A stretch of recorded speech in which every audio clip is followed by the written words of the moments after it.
Hello everyone, and welcome back to a new video. In this video, I'm gonna show you guys how you can blend two images in Photopea. So if you guys want to learn how to do it, just follow the steps that I'm gonna show you. As you can see guys, I'm right now in Photopea, and this is how the homepage looks like.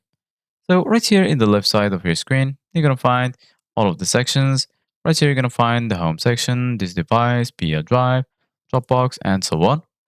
And here in the middle of your screen, you're going to find new project, open from computer, templates, and also install Photopea. Go ahead and click on your project. Then once you're here, as you can see guys, you can choose a name for your project. Here you can choose the width, height, DPI, and also the background color from here. And here in the bottom, you can choose a size for your image. Here, for example, I'm going to choose a size for my image. I'm going to choose this one, click on create. And then as you can see guys, now it's created. So basically guys, once you create your project, right here in the left side of your screen, you're going to find all of the tools that you need in order to customize your image. So right now, firstly, I'm going to add an image by clicking on open. Then I'm going to choose any image from your computer, for example, this one.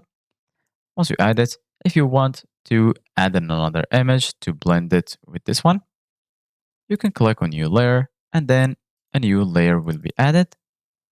Or you can add in another image by clicking on file and then click on open in place. And then you can choose the image you want to add like this. For example, once you add it, go ahead and click on its layer. And then here in the bottom, you're going to find this option, add raster mask. Go ahead and click on it.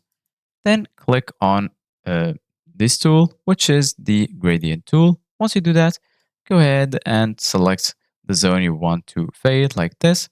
And as you can see, guys, this is how you can blend two images together.